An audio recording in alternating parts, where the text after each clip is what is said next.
ଆପଣମାନେ ବହୁ ଗାଁ ଆଉ ସହର ଦେଖିଥିବେ ଯେଉଁଠି ମଣିଷ ବସବାସ କରୁଛନ୍ତି, ହେଲେ କେବେ ଶୁଣିଛନ୍ତି କି ଏମିତି ଏକ ଗାଁ ଅଛି ଯେଉଁଠି କେବଳ ଡାହାଣୀ ବାସ କରନ୍ତି?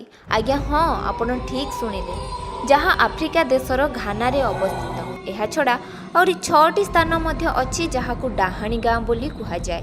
ଏହା ଶୁଣିବାକୁ ଯେତେ ଭୟଙ୍କର ଲାଗୁଛି ସେତେ ଆଶ୍ଚର୍ଯ୍ୟ ମଧ୍ୟ ଲାଗୁଛି। ତେବେ ଚାଲନ୍ତୁ ଜାଣିବା ଏହା ପଛର କାହାଣୀ କ'ଣ।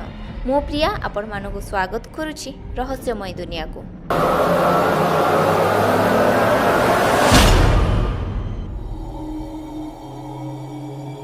ବର୍ତ୍ତମାନ ସମୟରେ ଭୂତ ଓ ଡାହାଣୀ ଶବ୍ଦ ଏକ ଅନ୍ଧବିଶ୍ୱାସ ହୋଇଗଲାଣି, ଯାହା ଶୁଣିଲେ କେବେ ବିଶ୍ୱାସ ହୁଏ ନା।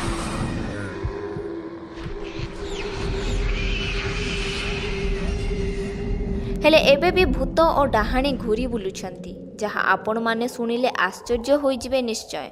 ଏମିତି ଏକ ଗାଁ ଅଛି ଯେଉଁଠି କେବଳ ଡାହାଣୀମାନେ ହିଁ ବସବାସ କରନ୍ତି।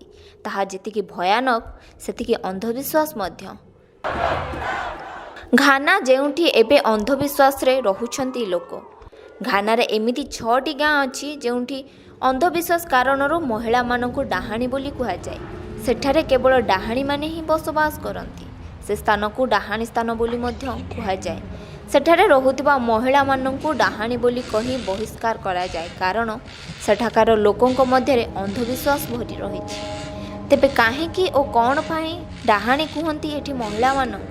ତେବେ କ'ଣ ରହିଛି ତା'ର କାରଣ? ତା'ର କାରଣ ଶୁଣିଲେ ଆପଣମାନେ ବି ଆଶ୍ଚର୍ଯ୍ୟ ହୋଇଯିବେ।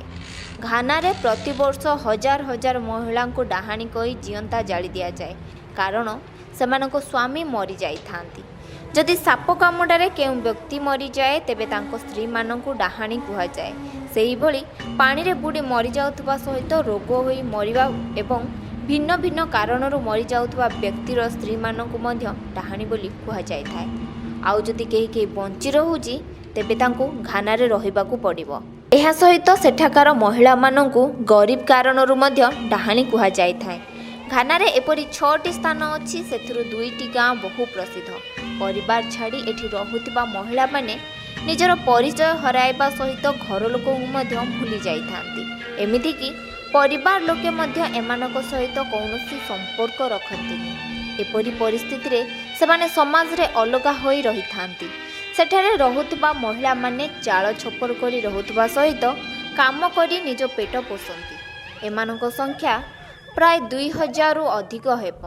ସେମାନେ ସମାଜରେ ବହୁ ସଂଘର୍ଷ ସହିତ ବଞ୍ଚିଥାନ୍ତି। ବର୍ତ୍ତମାନ ଲୋକ ଚନ୍ଦ୍ର ପୃଷ୍ଠରେ ପହଞ୍ଚିଲେଣି, ତଥାପି ଅନ୍ଧବିଶ୍ୱାସର ଅନ୍ଧଗଳିରେ ରହୁଛନ୍ତି ଅନେକ ଲୋକ।